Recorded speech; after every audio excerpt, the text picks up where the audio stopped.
Profe John Anderson, ok, perfecto, muchas gracias.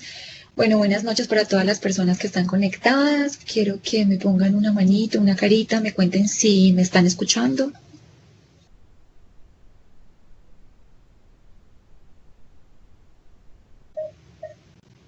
Perfecto, muy bien.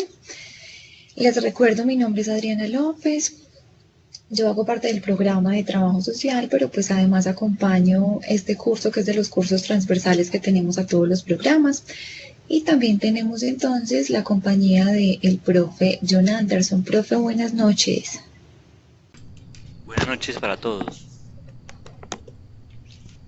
Muy bien, bueno, entonces la idea es que en este espacio hablemos de dos cositas específicamente. En el primer momento vamos a socializar la temática de sociedad, que es el tema de la unidad número 3. Si en algún momento tienen dificultades con la pantalla, pues bueno, me cuentan. Igual el profe John Anderson también estará pendiente mientras yo voy hablándoles un poquito acerca de la presentación. Y en el segundo momento vamos a hacerles una invitación muy especial sobre una evaluación docente que empieza pues el día de hoy, que ahorita les vamos a contar en qué consiste. Y pues bueno, de pronto aprovechar también el espacio para quien tenga alguna inquietud. Muy bien, entonces en esta unidad 3, pues la idea es empezar analizando ese concepto de sociedad. ¿Qué es la sociedad? ¿Cómo se construye? ¿Cuál es la finalidad? ¿Cuál es el objetivo de vivir en sociedad, de estar en sociedad? Ustedes tienen un primer videíto al inicio de la unidad 3, donde hacen una explicación muy concreta y muy clara sobre este concepto de sociedad. Entonces, básicamente, la sociedad es una agrupación de personas que se unen de una manera intencional, ¿cierto? Entonces, es un conjunto organizado que está integrado por diversas personas y que esas personas van a seguir, digamos que de alguna manera, un mismo objetivo. Por eso decimos entonces que se unen de una manera intencional. Entonces esa unión se supone tiene un propósito. Vamos a analizar entonces cuál es ese propósito de ese grupo de personas que se unen.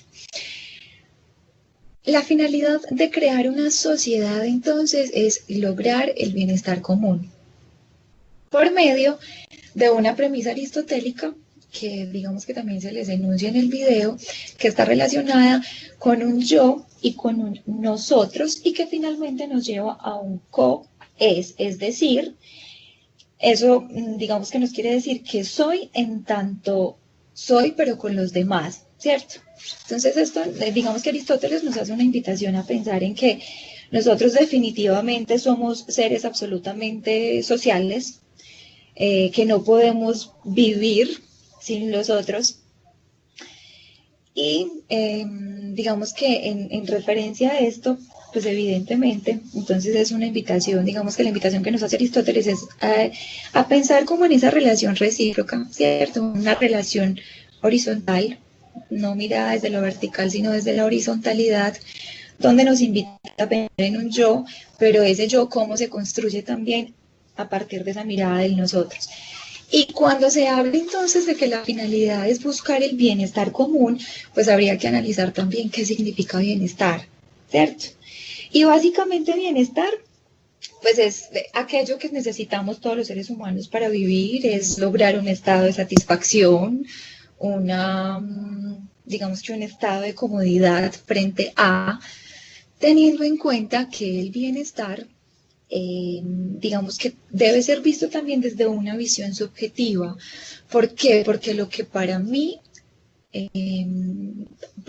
me trae bienestar, posiblemente a otra persona no. Entonces es también importante mirarlo desde esa parte de la subjetividad y cómo, digamos que en esa relación recíproca que yo tengo con el otro, construimos ese bienestar y esa, digamos que ese bien común, ¿cierto? Muy bien. Resulta entonces que hay una relación directa y cercana entre lo que es la sociedad y lo que es la familia. En el tema número 2, específicamente en la lectura número 3, ustedes encuentran un documento, es un documento de la doctrina social de la Iglesia, por lo tanto, pues digamos que tiene una concepción muy tradicional frente a esa relación entre sociedad y familia y cómo entonces se concibe desde la Iglesia el concepto de familia. Entonces, en este documento se hace referencia a que la familia es la célula vital de la sociedad, a que es la primera sociedad natural, a que la familia es una institución divina, a que es en la familia donde se aprende a conocer el amor, la fidelidad, digamos que del ser, ¿cierto? Y cómo ser entonces nosotros corresponsables a un Dios frente a esa, digamos, a ese conocimiento del amor y de la fidelidad. Entonces vemos que hay una concepción, digamos que desde esa unión, básicamente desde el matrimonio entre un hombre y una mujer, ¿cierto? Donde entonces nos invita este documento a situar a la familia como el centro de la vida social, básicamente. Donde evidentemente entonces la familia no puede ser relegada a un papel secundario. Por el contrario, entonces la familia sería entonces esta, como nos invita el documento, esta primera sociedad por naturaleza. Pero entonces también nos indica este documento que dentro de la familia y esa fundación del matrimonio entre el hombre y la mujer, pues también tenemos entonces una dimensión social. Y en esa dimensión social se nos indica entonces que la familia es ese lugar primario donde se gestan las relaciones interpersonales. Y allí es donde empieza la parte interesante del concepto de familia en su relación directa con la sociedad, porque es básicamente, digamos que esa institución primaria de socialización por naturaleza que tenemos todos los seres humanos. Y en este sentido, entonces, analizamos cuál es la importancia, porque ustedes le preguntarán, bueno, ¿y entonces qué tiene que ver el tema de sociedad con el tema de familia? ¿Cierto? Porque nos están hablando de familia si la unidad nos habla específicamente del concepto de sociedad, porque finalmente quienes somos los constructores de la sociedad, pues somos los seres humanos, evidentemente. La conformación de los grupos, las diferentes agrupaciones y los conjuntos que se organizan. Dentro de estas organizaciones y estos grupos entonces tenemos a la familia. ¿Por qué es entonces importante la familia en términos de sociedad? Entonces, en este mismo documento, digamos que hay dos situaciones específicas. Entonces, en primera instancia está cuál es la importancia de la familia para la persona, pero también cuál es esa importancia de la familia cuando hablamos específicamente de la sociedad.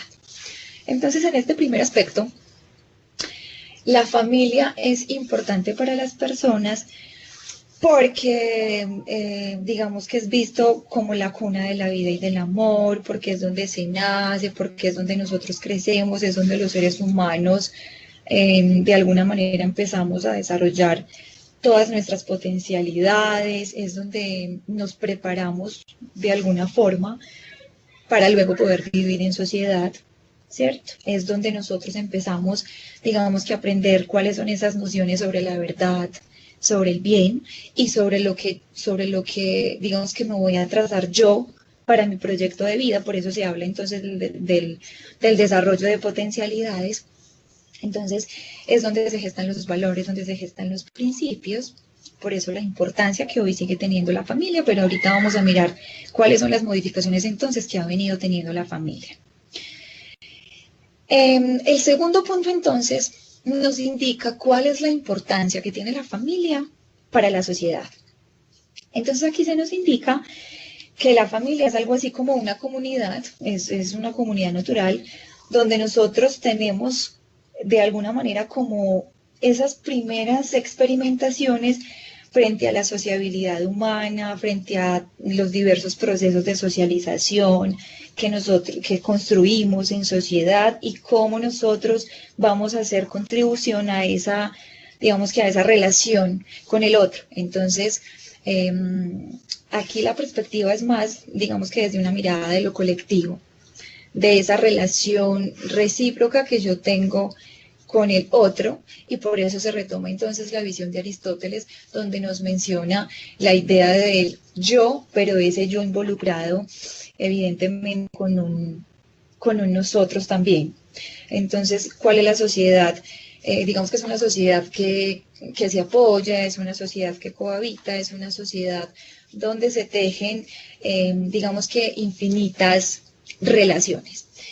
Muy bien, entonces, teniendo clara la concepción que nos muestra, digamos que esa doctrina social de la Iglesia frente a la familia, ustedes se preguntarán, bueno, pero entonces hoy tenemos unas nuevas formas de familia. Hoy tenemos que hablar de la familia desde, digamos que desde las nuevas transformaciones que hemos tenido, ¿cierto? Hay un término que, pues, no sé, que de alguna manera, a lo mejor escribiré un libro con este término en algún momento, y es que yo visualizo hoy, en la actualidad, la familia como un universo multicolor, como ustedes lo pueden visualizar en esta diapositiva. Así es como vemos la familia en la actualidad. Entonces, en esta imagen, que espero pues logren visualizarla, nosotros podemos, digamos que, comprender ese término de familia, no solo desde lo convencional, no solo desde lo que tradicionalmente hemos concebido como familia, conformada por papá, mamá e hijos, sino que hoy en día tenemos entonces la necesidad de hablar de nuevas conformaciones y nuevas dinámicas de familia, y por eso yo he decidido llamarle un universo multicolor. Yo quisiera que de pronto alguno de ustedes, los que están en este momento en el encuentro, me cuente qué logra visualizar en esa imagen que vemos allí. ¿Cuáles son esas nuevas formas que ustedes conocen de familia?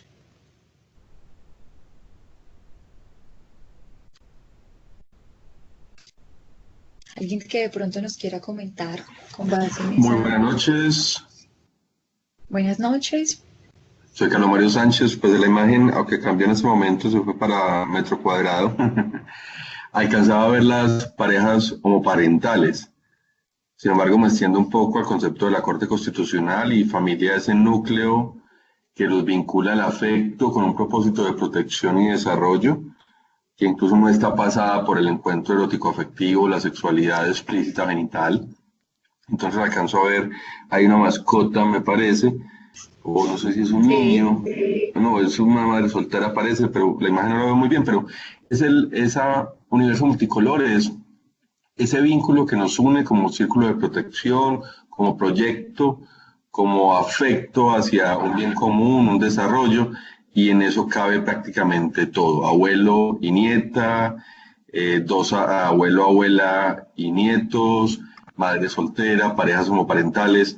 Es una expresión mucho más amplia y enriquecida y mucho más bonita, porque se va más allá de la función de la procreación, que en últimas ahora es una opción y no una obligación como lo fue en el pasado. Gracias. Muy bien, en efecto, digamos que básicamente eso es la concepción que debemos tener en la actualidad sobre familia, sobre esas nuevas conformaciones que finalmente son una realidad, independientemente del debate tan inmenso que se ha generado también desde lo constitucional, desde la política en nuestro país.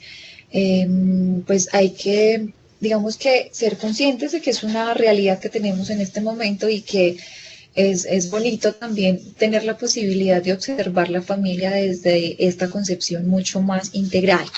Entonces, resulta que nosotros tenemos muchísimas tipologías de familia que de hecho hoy en día ni siquiera debería llamársele, o todavía le seguimos llamando de manera errónea, tipologías de familia, porque incluso desde la misma terminología desde la concepción de tipología, entonces estamos como estigmatizando, estamos rotulando a esa familia. Entonces es importante también cómo aprender a nombrar estas nuevas dinámicas de familia, no solo desde su funcionalidad, desde sus roles, desde los límites, desde los asuntos de comunicación, sino también en general cuál es la visión de, digamos que de la dinámica familiar que se mueve en la actualidad. Entonces, en este recuadro que tenemos ahorita habilitado, que espero que lo estén visualizando, igual se los voy a leer porque hay palabritas que de pronto no se van a visualizar bien. Entonces tenemos, entre muchos otros, porque finalmente hay muchas estructuras de la dinámica de familia, pero vamos a mirar en este momento cuáles son, digamos que las características principales que mueven a las familias hoy. Y si falta alguna, pues qué rico que entre todos podamos construir y mirar otros modelos que de pronto no estén en este gráfico. Entonces tenemos inicialmente las familias tradicionales de las que hablábamos ahorita, son esas familias que están conformadas por mamá, por papá y por hijos, digamos que miradas desde un tradicionalismo católico de alguna manera. Entonces se poseen unos valores, unas tradiciones de alguna manera anticuados, donde evidentemente había como un temor al cambio, pero es un cambio que ya tenemos el día de hoy. Entonces pues importante también mirar como otras posturas y cómo nosotros frente a esa posición de miedo que se tenía anteriormente, cómo también se ha venido transformando por la dinámica que tenemos hoy. Obviamente, digamos que se puede ocasionar al interior de estas familias tradicionales. De alguna manera se evidencian choques generacionales entre los padres y los hijos, sobre todo por las formas de educación que teníamos en ese momento y cómo obviamente también se han venido modificando en este momento. Entonces es como la principal característica que tenemos frente a estas familias tradicionales, y es el choque generacional, que incluso muchos de ustedes pueden estarlo viviendo o lo vivieron en su niñez. Tenemos también las familias reconstituidas. Digamos que son familias que se construyen a partir de historias familiares previas, es decir, son familias que anteriormente estaban constituidas de otra forma, parejas separadas que decidieron volver a construir un núcleo familiar con una pareja diferente. Entonces ahí es donde aparece esta figura mal llamada de padrastros o madrastras, que hoy en día digamos que se le ha como percibido desde una postura distinta. Entonces hoy en día le llamamos padre social o madre social en lugar de padrastros y madrastras, para que también lo tengan en cuenta, si bien así aparece en el esquema. Hoy en día pues es importante que también todos empecemos a actualizarnos con estos términos, porque de alguna manera suena de cierto modo despectivo. Entonces vamos a aprender también a utilizarlos a partir de hoy. Ya sabemos que no vamos a volver a decir padrastro, él es el padrastro o ella es la madrastra, sino que se habla más como él es el padre social o ella es la madre social.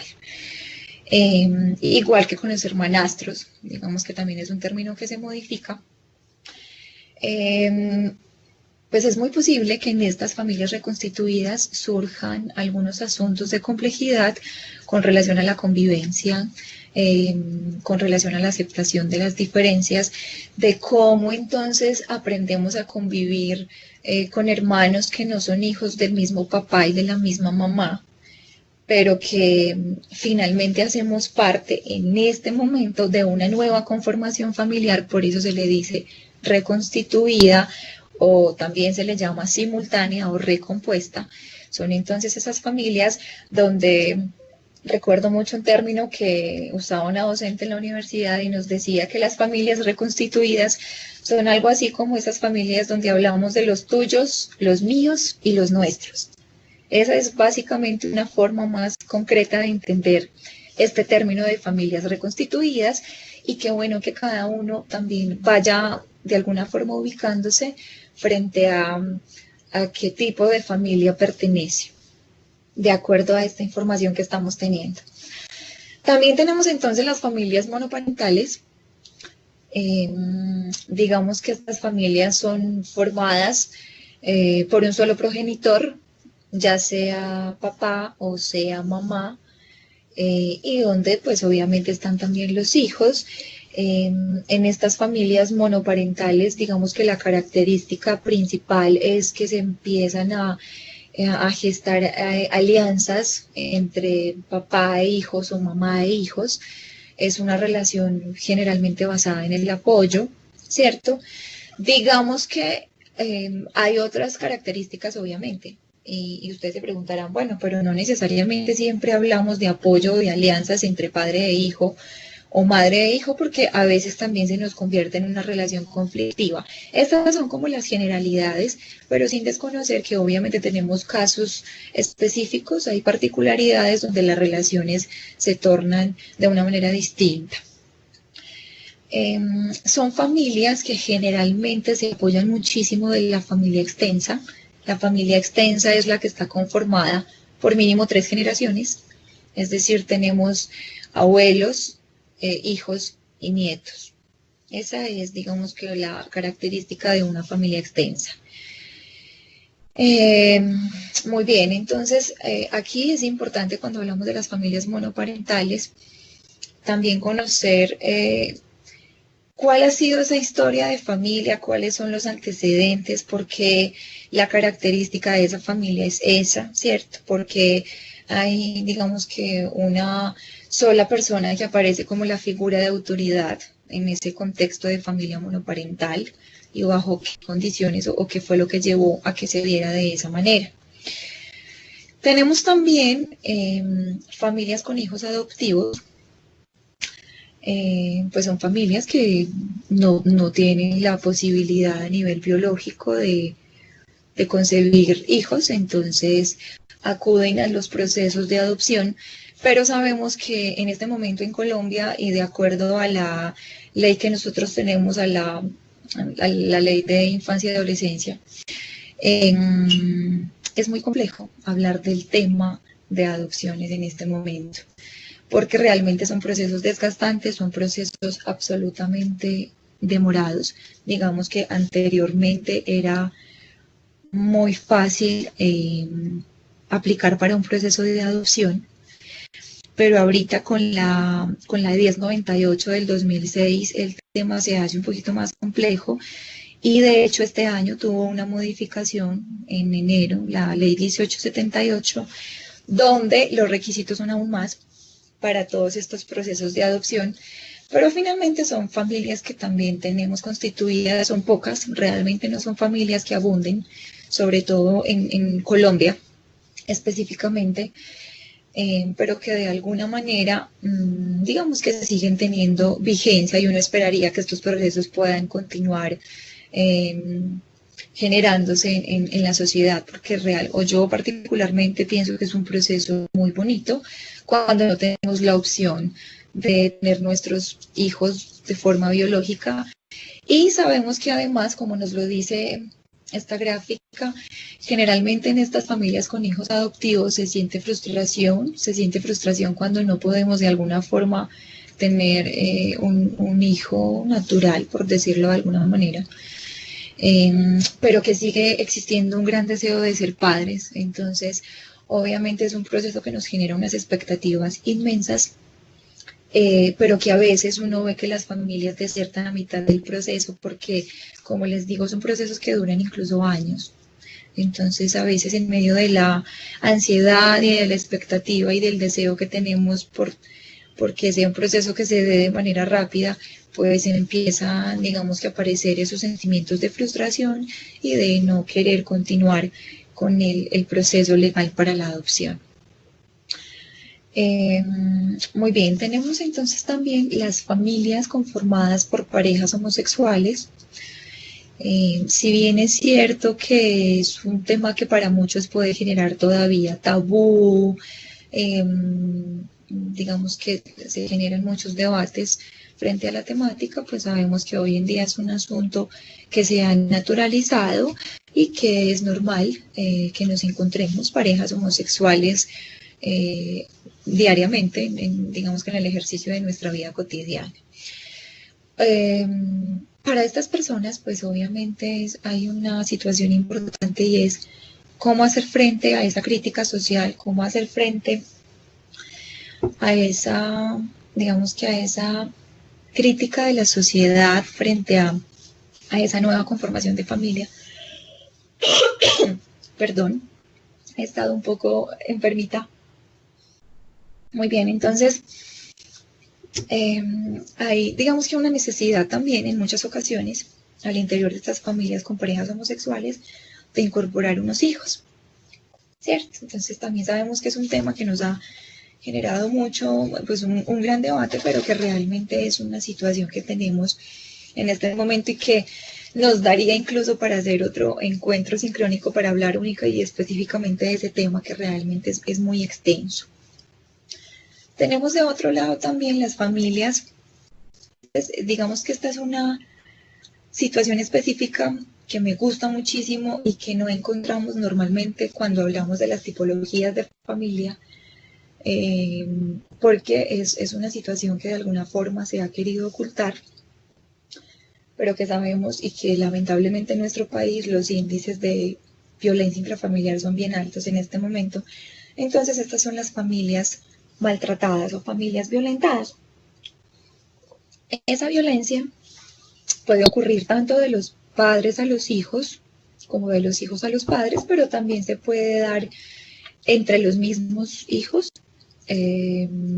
o solo puede darse entre la pareja, ¿cierto? O sea, tenemos, digamos que diferentes situaciones en las que hablamos de este tipo de agresiones o de violencia y que también existen entonces diferentes tipologías. Entonces tenemos, digamos que por un lado están las agresiones, digamos que por el tipo de relaciones que se manejan al interior de la familia, equidad de género, por ejemplo, pero también tenemos otras que están basadas en el castigo como tal. Entonces sabemos que existe la violencia psicológica, la violencia verbal y la violencia física como tal, y que eminentemente todo esto nos va a llevar a que las personas que están siendo maltratadas en cualquiera de sus formas a nivel psicológico empiece a presentar cierta sintomatología. Lamentablemente, digamos que la cultura de la denuncia que tenemos en nuestro país hoy en día todavía está hay que trabajarle mucho, todavía es muy débil, todavía sentimos muchísimo temor a hacer denuncia. Entonces, por eso vemos mujeres u hombres también, porque también tenemos, digamos que sorprendentemente hoy en día las cifras han aumentado muchísimo con relación a la violencia por parte de las mujeres hacia los hombres.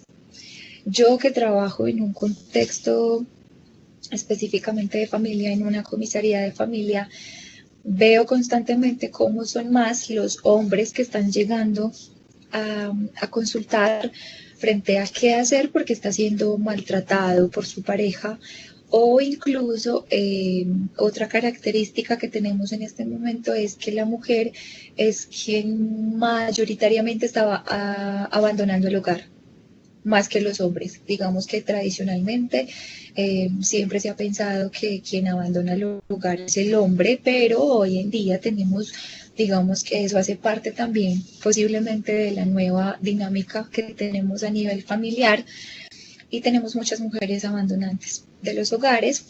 Eso obviamente tiene unas implicaciones impresionantes para los hijos, porque se sigue teniendo una concepción frente al rol que ocupa la mujer y el rol que ocupa el hombre dentro de la familia. Entonces seguimos pensando que la mujer debe ser la cuidadora, la que se quede en la esfera de lo privado, del hogar, ¿cierto? De estar en función de las responsabilidades y los quehaceres específicamente del hogar, aunque sabemos que también hemos trascendido muchísimo en esa parte, pero para los hombres sigue siendo una situación de mucha afectación cuando es la mujer, cuando es la esposa quien decide irse del hogar, porque entonces ellos lo que generalmente dicen es yo tengo que seguir trabajando, y más cuando tenemos personas hablando de un contexto específicamente de lo rural.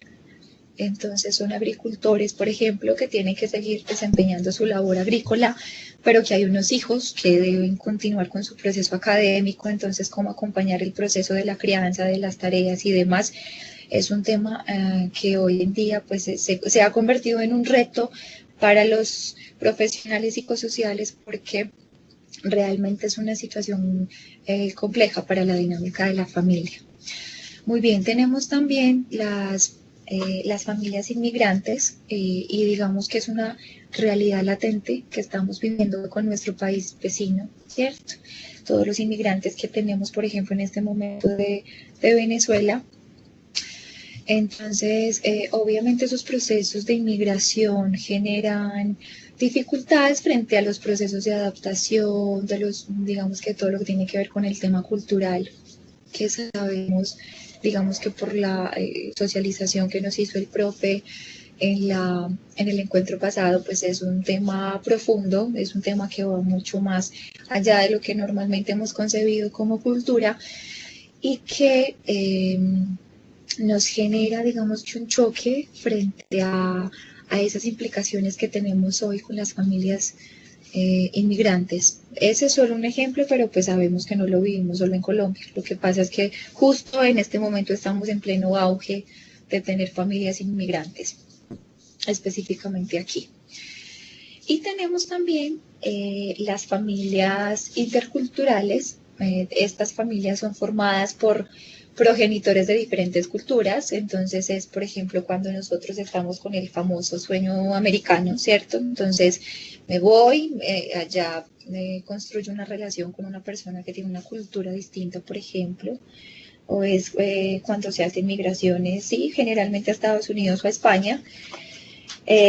Cada uno llega con una tradición, cada uno llega con unos códigos específicos, con un lenguaje específico. Entonces, eso de alguna forma también genera un choque frente a cuáles son las creencias, cuáles son los valores, cómo se conciben entonces esas relaciones familiares y cuál sería entonces el objetivo para que esas familias finalmente logren una armonía al interior de su hogar, aprendiendo a manejar también este asunto de la diversidad y de la diferencia en cuanto a lenguaje, rituales, religiones, costumbres y demás. Muy bien, no sé cómo vamos hasta acá, si de pronto tienen alguna duda frente a estas tipologías de familia. ¿Está claro el tema hasta ahora? Lo cultural sigue teniendo mucho peso en algunos casos, evidentemente, Sorangi, así es. No sé si cómo vamos, está claro hasta el momento, estamos entendiendo el tema. Alguien que de pronto nos quiera escribir y contarnos, o si tienen de pronto dudas hasta el momento.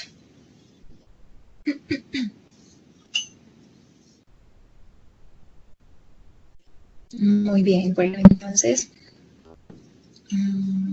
continuamos. Teniendo claro entonces de alguna forma cuál es esa relación que tenemos entre familia y sociedad, digamos que hay otro aspecto fundamental que está, es como una triada, ¿cierto? Está también relacionado con el tema de familia, pero cómo también entonces podemos integrar el tema educativo, que sabemos que esta es pues la educación es uno de los pilares básicos en el desarrollo humano, ¿cierto? Ya lo hemos venido trabajando, digamos que en el transcurso de las unidades anteriores.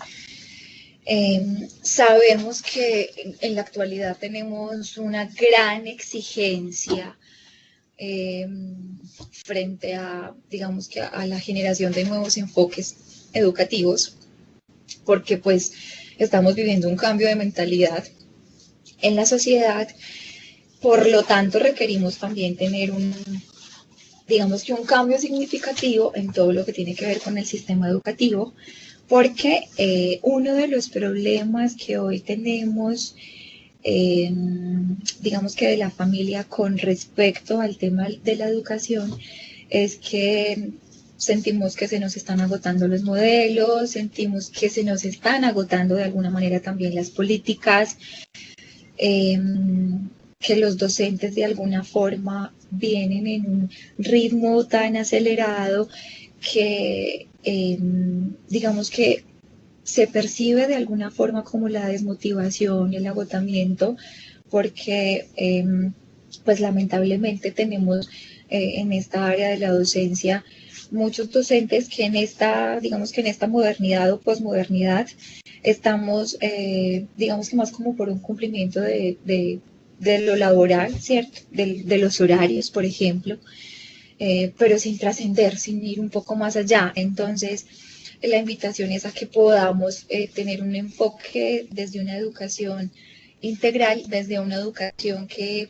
en la actualidad tenemos que enfocarla desde una pedagogía para la comprensión, es decir, cómo involucrar al estudiante de tal manera que pueda generar procesos de autorregulación del aprendizaje, que pueda generar procesos absolutamente autónomos, donde hablamos también de que hay que aprender a desaprender, ¿cierto? Digamos que toda esa concepción que hemos tenido de nuestros antepasados y cómo en este momento entonces tenemos que hacer una resignificación de ese conocimiento, hoy que hablamos tanto de la sociedad del conocimiento, ¿cierto? Entonces, cómo hacer esa relación, ese vínculo con el tema de la educación, de la importancia de aprender a escuchar,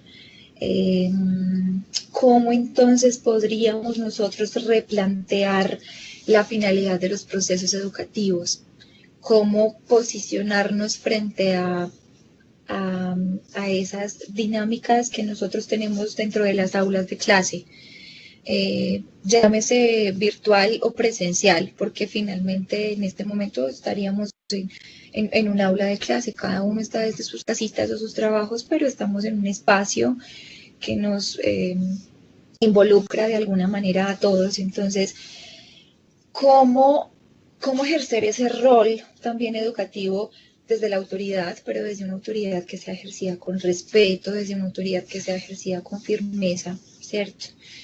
Que sea coherente, esto es bien importante, que sea creíble para ustedes en este caso particular, y cómo tener la capacidad de seguir orientando, digamos que todos esos procesos a nivel educativo, pero cómo lo vamos a trasladar a nuestros hogares, es decir, cómo digamos que todo lo que yo visualizo en el contexto académico, cómo llevarlo también a digamos que a ese escenario de lo íntimo, del hogar, de la familia, cómo hablarles a nuestros hijos de los valores en este momento, teniendo en cuenta la situación actual, ¿cierto? Cómo hacer una resignificación de los valores familiares. Entonces, digamos que esto nos lleva también a tener una reflexión bien importante, y es que definitivamente la sociedad debe estar al servicio de la familia, ¿cierto? Haciendo un reconocimiento de la subjetividad de todas esas formas de familia que tenemos, que acabamos de evidenciar, y teniendo en cuenta que definitivamente pues la sociedad no se puede sustituir ni se puede reducir, digamos que a una dimensión específicamente de la familia, ¿cierto? Y que por el contrario es importante que nosotros hagamos un reconocimiento, hagamos una honra, ¿cierto?, de esta institución primaria de socialización que seguirá y esperamos que siga siendo la familia. Y frente a digamos que a esta nueva mentalidad que nosotros tenemos hoy, entonces habría que hablar de procesos que son más abiertos, de cómo centrarnos en las necesidades reales, de cómo aprender a reconocer la autonomía desde dónde estamos hablando de procesos transformadores a nivel de familia, sociedad, por ejemplo, digamos que desde ese contexto educativo y desde todo lo que representa la transformación de esos procesos de enseñanza. Invitarles en este espacio a que entonces digamos que desde estos pequeños escenarios que nosotros estamos gestando, aprendamos a desarrollar también curiosidad por tener un espíritu investigativo. Estamos también en una época en la que el copy-page es, digamos que lo último en guarachas, ¿cierto? Por decirlo coloquialmente. Entonces, ¿cómo construir realmente textos con sentido desde mi pensar, obviamente con una fundamentación teórica? ¿Cómo incentivar la investigación en una sociedad del conocimiento donde ya todo lo encontramos en la web? Entonces, ¿cómo o desde dónde? ¿Cuál es mi postura como estudiante en el caso de ustedes? ¿Cuál es la postura que ustedes tienen como estudiantes frente al reto que tenemos entonces de construir una sociedad donde la educación prime, donde la educación sea integral, teniendo en cuenta las condiciones que tenemos lamentablemente, digamos que en la actualidad de nuestro país, ¿cierto? Que sabemos que el nivel educativo, todos los programas de educación, en lugar de fortalecerlos, pues estamos es como minimizando los recursos para ello. Entonces, ¿cuál es la postura que nosotros vamos a tener, por ejemplo, a través de herramientas como el humanoscopio, como la primera actividad que tuvimos? Y cuál va a ser nuestra postura entonces frente a eso, y la invitación a que entonces es importante que establezcamos relaciones significativas donde digamos que podamos tomar decisiones con autonomía en medio de todo, ¿cierto? En medio de que en ocasiones nos sintamos coartados por algunos escenarios o episodios de la vida cotidiana, como entonces nosotros tener una postura crítica frente a esa realidad y cómo entonces seguir poniendo en práctica todo lo que tiene que ver con los procesos de socialización de los seres humanos, que básicamente esos procesos de socialización que nosotros tenemos a través de la familia son, digamos que de alguna forma, como ese conjunto de aprendizajes que nosotros vamos a tener dentro de una sociedad donde vamos a incorporar ciertos hábitos, unas normas de comportamiento, normas de convivencia, un lenguaje específico y unos valores, y digamos que todo aquello que necesita el ser humano para relacionarse dentro de una sociedad. No sé si de pronto el profe tenga algún otro aporte. Yo sé que él es también muy, muy bueno en este tema y no sé, profe, si de pronto quieras hacer un aporte adicional frente a la temática que tenemos en este momento. Bueno, muy buenas noches para todos. Al respecto de la temática, yo considero que la sociedad colombiana actual tiene que estar abierta al diálogo con respecto al concepto de familia. Yo lo expresé ahí en un comentario cuando el compañero hacía la observación desde la jurisprudencia del artículo 42 de la Constitución. Decía que la sociedad y la cultura han estado cambiando, ¿cierto? Han estado cambiando. Y digamos que el momento actual es un momento coyuntural, no solo para Colombia, sino para América Latina. El pensamiento latinoamericano está cambiando. Estamos dejando los tradicionalismos, eso por un lado. Por otro lado, estamos en una sociedad más pensante. No quiero decir que la anterior no sea pensante, sino que es una sociedad más pensante, más informada y más preparada, con lo cual todo lo que nosotros recibimos, sobre todo esa generación nuestra, que fue como la última que recibió esa antorcha de la tradicionalidad, llamo yo, se está viendo embarcada en un camino de cambio total, en dos circunstancias.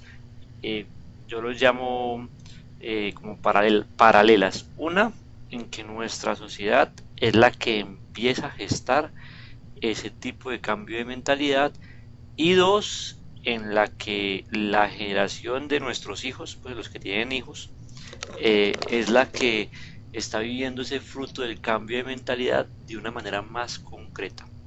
Eso lo ve uno, por ejemplo, mucho en las instituciones educativas. Yo soy docente en un colegio público, y, y uno allá ve la cantidad de pensamientos que tienen los jóvenes de hoy con respecto a temas como la familia, temas como las relaciones de pareja, temas como la libertad, ¿cierto?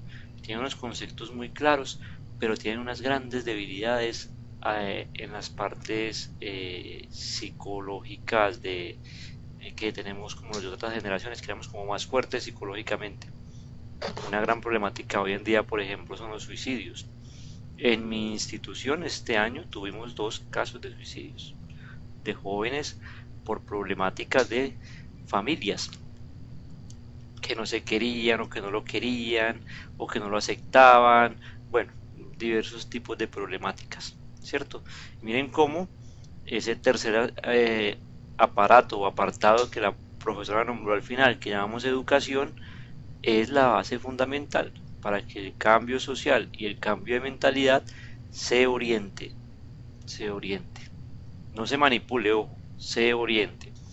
Por eso desde el principio hacíamos énfasis que, si bien la institución tiene un carácter católico, y la institución presenta su carácter católico porque se llama Fundación Universitaria Católica del Norte, y sus raíces y su fundación está en la diócesis de Santa Rosa, con lo cual defiende su pensamiento, o más que defiende, lo propone. No quiere decir aquí que en los cursos o en donde aparezcan las temáticas sean casos cerrados. Este curso, por ejemplo, es un curso que en lo personal lo hemos decidido abrir a otras mentalidades, al mundo del diálogo.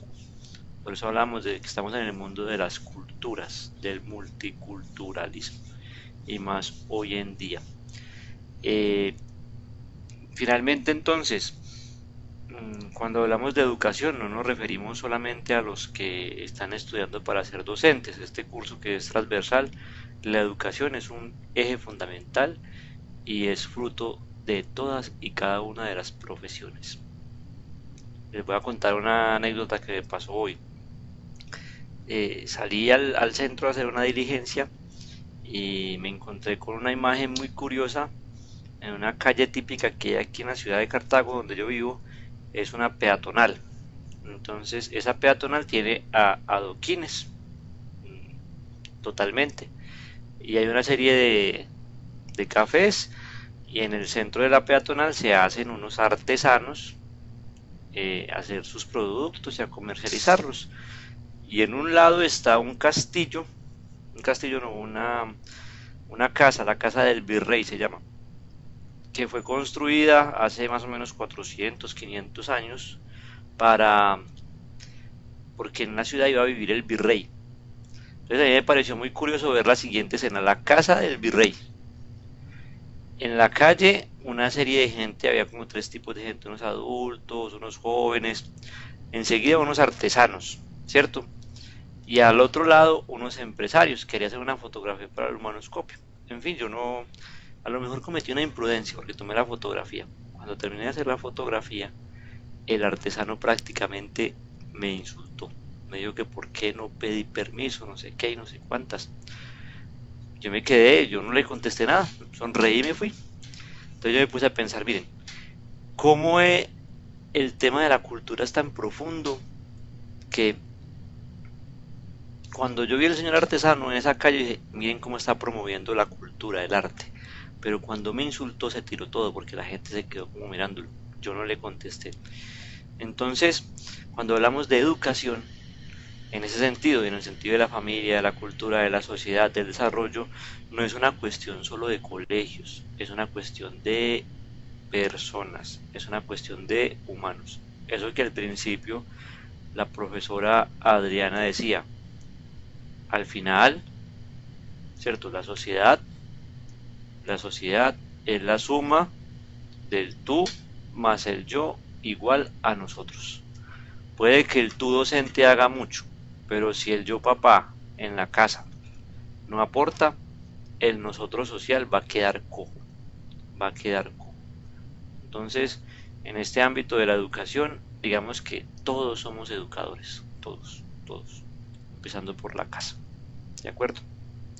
No sé si por aquí hay algunas como observaciones.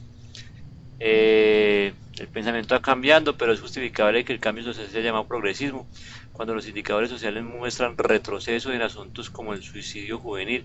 Bueno, en cuanto al progresismo, recordemos que hay una concepción histórica dentro de la sociedad latinoamericana, y es que la sociedad latinoamericana fue estigmatizada desde el siglo XIX como una sociedad subdesarrollada. No colocaron el término retrasado o retardado, pero sí colocaron el término subdesarrollada. Con lo cual el lenguaje ha venido influyendo dentro de los diversos campos de acción en los proyectos sociales, casi siempre determinados por políticas neoliberales como proyectos de avanzada. Entonces son proyectos para el desarrollo, proyectos en búsqueda del desarrollo, proyectos en búsqueda del progreso, proyectos en búsqueda de la equidad. Entonces, claro, los indicadores de cualquier proyecto van a marcar progresismo, ¿de acuerdo? Progresismo. Entonces uno tiene que ser muy cuidadoso en ese término porque dentro de del contexto social está entendido como una aplicación de una dinámica concreta con respecto a una problemática. Entonces, ¿cómo se ha progresado con respecto a eso? Por eso se llaman progresismo. Ahora bien, si juzgamos todo en aras de un pasado y un futuro, podríamos decir, el pasado tiene cuestiones que el futuro no tiene, o el presente, ¿cierto? Pero también el presente tiene cuestiones que el pasado no tiene, ¿cierto? Sería entonces cómo poner a dialogar esas dos cuestiones sin que se afecte el desarrollo, porque en el fondo todo el trabajo que se hace es en aras de que el ser humano o la sociedad tenga ese rango de posibilidades para su pleno desarrollo, como lo definía el primer video, ¿de acuerdo? Entonces, en ese sentido deberíamos entender progresismo, no en cuanto que salimos de una sociedad retrógrada, ¿cierto?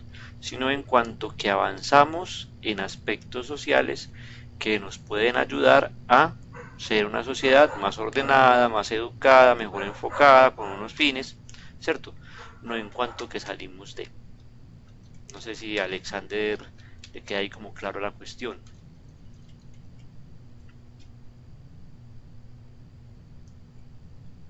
No sé, profe Adri, a ver. Aquí hay una Alexander Cardona. La influencia que ejercen los youtubers es impresionante. Ese es un estudio, yo por ahí estuve viendo algo en estos días, porque en el colegio el año pasado, los niños de séptimo, casi todos les dio por abrir a finales de año un canal de YouTube.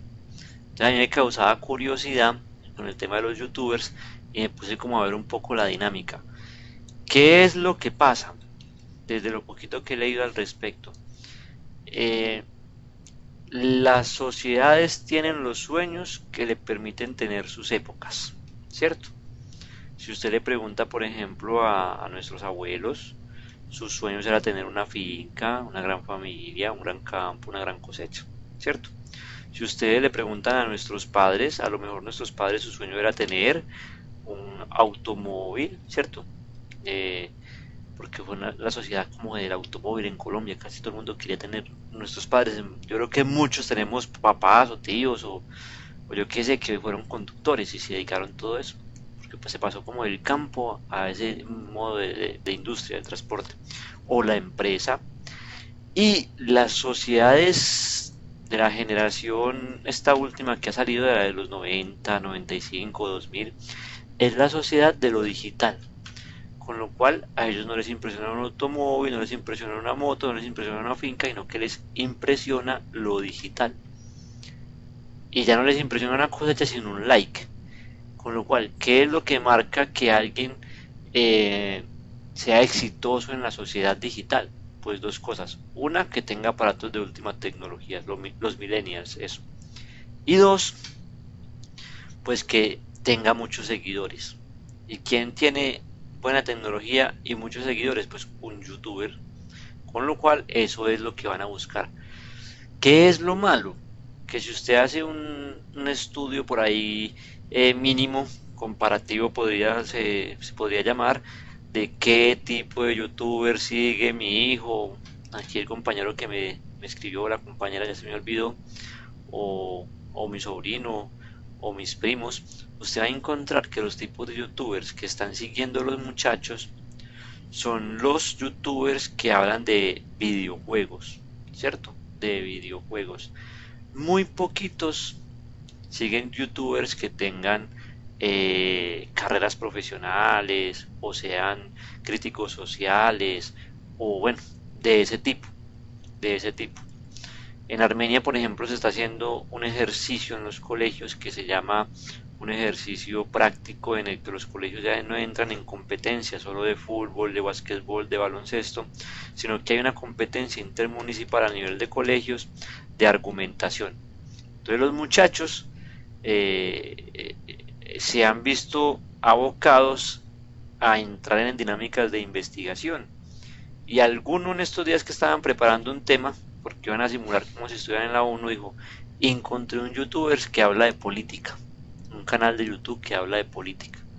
Y hoy por hoy en el colegio están 10 muchachos siguiendo el canal que habla de política. Entonces a lo mejor a los compañeros también nos falta estar atentos a qué ven los muchachos. Y a veces los docentes cometemos el error que viendo que el joven de hoy es un joven de video, lo mandamos a leer textos y textos y textos, ¿cierto? O a consultar de copiar y pegar, cuando ellos son felices dedicando tiempo a videos, ¿cierto? Mucha libertad a los niños en cuanto a lo digital y no estamos poniendo límites. Incluso casos se ven que los niños pasan ¿qué? Todo el día viendo videos. Ahí estaba hablando yo del aparato electrónico. Se trata de la educación digital. Black Mirror de Netflix habla de esa problemática. Muchas gracias, César. Qué bueno, la voy a apuntar por acá. Muy bien. No sé, por ahí como más consultas. Profe, uno de los estudiantes quiere saber cuál es su formación porque me preguntaba si entonces también eras trabajador social. Yo le estaba diciendo que Ah, no, pero pues rico que les cuentes también. mi formación profesional. Bueno, yo no sé si fue formación o de formación, pero yo he estudiado como varias cositas. Yo estudié en un primer momento, estudié filosofía, terminé la filosofía y me dio por meterme con el tema religioso, con el fenómeno religioso. Entonces estudié teología. Luego, como empecé lo de docente, me vinculé siendo profesional, pero no licenciado. Entonces me pidieron desde la Secretaría de Educación que debía de tener alguna carrera que tuviera pedagogía. Pues ustedes han visto que yo no es que sea muy pedagógico, pero estudié la carrera que tenía pedagogía y estudié una especialización en el uso de las TIC para la enseñanza. Y en este momento estoy terminando una maestría en humanidades, que está en la Católica de Oriente, que es nuestra universidad hermana. Entonces mi formación siempre ha sido alrededor de los humanismos. Entonces desde el hombre, desde la religión, desde la tecnología, ¿cierto? Como alrededor de los humanismos. A mí no me pregunten nada de matemáticas porque ahí muero, ¿cierto? La única suma que yo sé es la suma antropológica que les di ahorita. Siempre he sido como alrededor de los humanismos. Conozco de lo social porque dentro de las carreras que he estudiado me ha tocado trabajar en empresas de carácter social. Eh, Tuve la oportunidad de trabajar en Caritas Internacional durante un par de años, o año y medio, algo así, un par de años, año y medio. Entonces allí se ven muchas problemáticas sociales. Y también tuve la oportunidad de trabajar en la diócesis de Santa Rosa en pastoral social, con lo cual desde ese punto de vista eh, estamos vinculados con ese tema de lo social. Ya la profe Adri sí es la que tiene ya ese ADN social puro y duro, ¿cierto? Esa ha sido como mi formación. Bueno, dice aquí ingenieros, pensando que somos ingenieros, licenciados, médicos, etcétera, cuando en realidad somos humanos. Exactamente, uno es lo que le dicen hasta que lee. Entonces al final uno puede decir como aquel filósofo, solo sé que soy un humano, ¿cierto? Solo sé que soy un humano y aquí estoy. Eso es lo que somos, hombres y mujeres tratando de vivir en la sociedad, tratando de pensar la sociedad y tratando de construir la sociedad. Miren esa construcción que ustedes hicieron tan bella con el humanoscopio. Por ahí he visto más publicaciones. Ojalá sigan haciendo. Yo sé que todavía ven en la calle fotografías mentales del humanoscopio. Está abierto. Sigue la invitación abierta.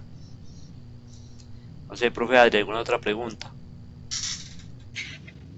Bueno, no, yo para finalizar, pues nada, creo que es básicamente un reto, digamos que esa construcción de sociedad que estamos haciendo hoy con relación a lo que nos decía Nubia y nos decía Sergio frente a entonces de quién es la responsabilidad, será de los padres, será de que la estamos dejando mucho en la escuela. Yo pensaría, Sergio, que no es una situación que se ve solamente en los barrios populares ni en la zona rural.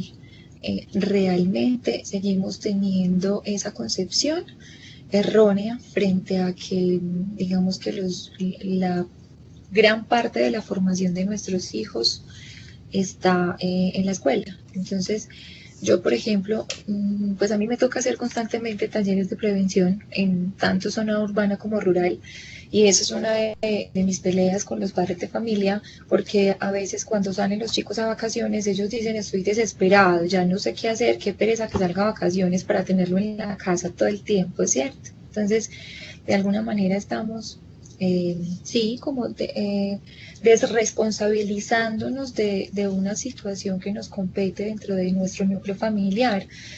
Y con relación a las problemáticas que se han venido presentando frente a esta relación de familia con sociedad, pues aparte de la que nos mencionaba el profe ahorita, frente a la ideación suicida o incluso el suicidio consumado, que sigue teniendo altos índices lamentablemente, eh, pues también hay una situación latente. No solo es lo que nos muestran los medios de comunicación, que a veces también nos salen es como desinformando, ¿cierto? Hay que ir un poco más allá, pero realmente tenemos un índice impresionante en casos de abuso sexual. Ese es un tema que a mí particularmente me preocupa muchísimo y siento que a nivel constitucional hay muchos vacíos también frente a cómo se maneja, cuál es la ruta de atención que tenemos con un niño o niña o adolescente que ha sido víctima del abuso sexual, pero también cuál es esa sanción que nosotros tenemos aquí para aquellas personas, para los agresores en este caso.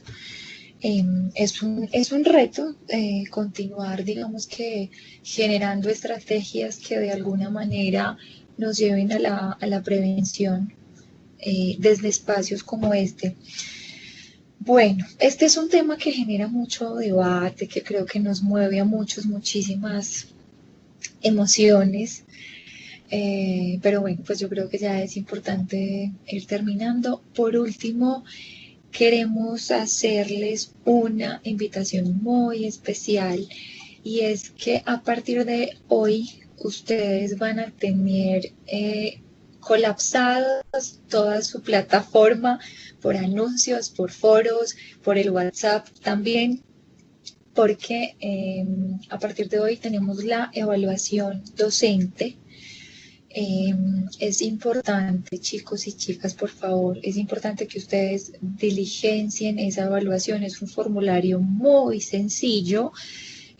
Tanto el profe John Anderson como yo les estaremos compartiendo por diferentes medios el enlace para que ustedes accedan. Son unas preguntas muy cortas frente a este proceso, porque la idea es seguir mejorando, ¿cierto? Y corregir de ser necesario los vacíos que de alguna manera puedan tenerse o fortalecer y potencializar también lo que de pronto haya sido positivo. Entonces, realmente para nosotros como docentes, orientadores, acompañantes de este proceso, donde realmente todos tenemos un aprendizaje continuo, es importante que lo hagan y para la universidad pues evidentemente también lo es, ¿cierto? Es la manera que nosotros tenemos de que digamos que se muestre como cuál ha sido el resultado, cuál es la calidad de los docentes que estamos acompañando este tipo de procesos.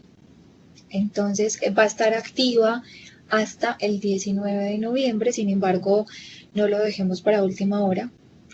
A partir de mañana es importante que ustedes accedan y vamos a estarles recordando constantemente el tema de la evaluación docente, listo, para que lo tengan presente.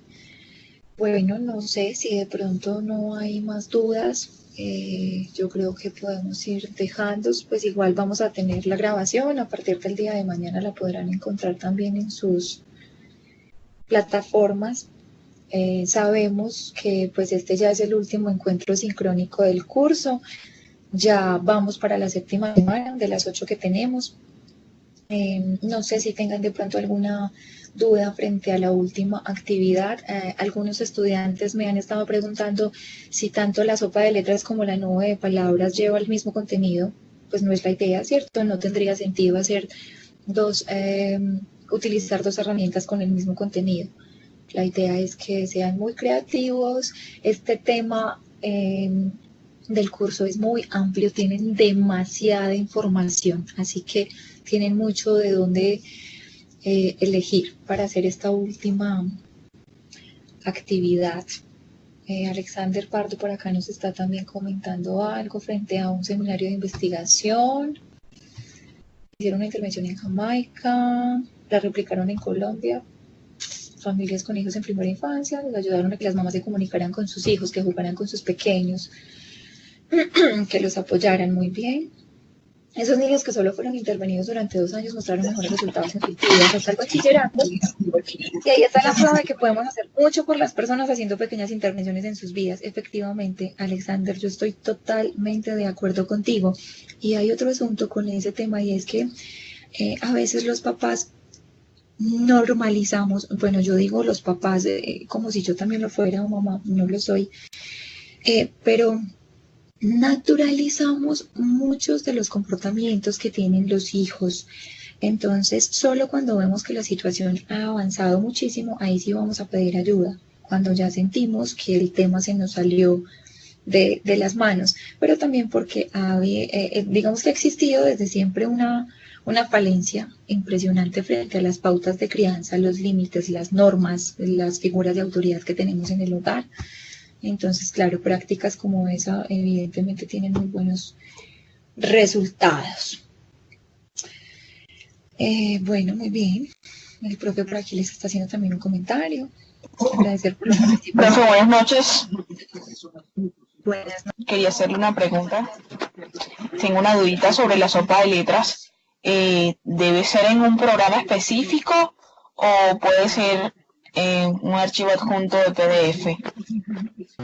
Pues mira, sí hay algunos programas específicos y unas herramientas muy útiles donde los pueden hacer. De hecho, incluso es muy chévere porque allí las pueden desarrollar. Entonces a nosotros al momento de hacer la calificación es hasta entretenido. Yo me entretengo calificando esa actividad porque incluso hasta uno hace el intento de resolver la sopa de letras. Entonces si la hacen en algún programa, maravilloso, pero realmente ustedes son autónomos frente a la forma en que van a presentar la actividad. Chicos, esta última actividad, como pueden ver, es muy sencilla porque tanto el docente John Anderson como yo pensamos que estamos finalizando semestre, ustedes tienen la presión de todos los trabajos finales, evaluaciones en línea, entregas de actividades y demás. Entonces, pues consideramos que lo coherente, digamos que a diferencia de muchos otros cursos donde la metodología, ¿cierto? Entonces dejamos para el final el trabajo más complejo. Quisimos hacer una actividad muy sencilla precisamente pensando también poniéndonos en el lugar de ustedes y de todas las actividades que han tenido. Entonces, sí, mira, nos están diciendo súper copados de muchas actividades. Entonces, sí, es un ejercicio muy sencillo, pero chicos, pilas, que el hecho de que sea sencillo no significa que entonces me voy a salir con una cosa ahí bien simple y ya. Precisamente pongámosle amor a la actividad, tengamos creatividad, finalmente vale también un 20%, como podrá ser un 5, podrá ser un 3, ¿cierto? Entonces, obviamente hay unos criterios de valoración que tenemos que tener en cuenta. ¿Listo? Se manda resuelta. Diana, si tú quieres enviarla resuelta, pues sería chévere, ¿cierto? Para que nosotros podamos ver como cuál fue el resultado. Por eso les digo, pues hay programas donde ustedes pues simplemente pueden mandarla más como para que, o sea, con las palabras que se encuentran ahí para solucionarla, ¿cierto? De pronto es chévere esa herramienta, pero cada uno, digamos que define de manera autónoma cómo lo va a presentar. ¿Alguna otra duda frente a esa actividad?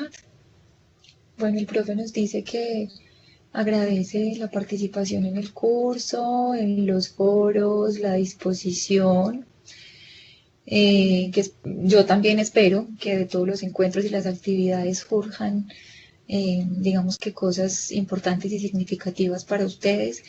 Este es un curso que yo sé que lamentablemente muchos de ustedes lo tomarán como un curso de relleno, ¿cierto? Porque es un curso transversal, entonces muchos dirán, ay, pero si yo estoy estudiando ingeniería, ¿para qué me ponen este curso, ¿cierto? Pero realmente para nosotros es un curso muy significativo al que le ponemos todo el amor.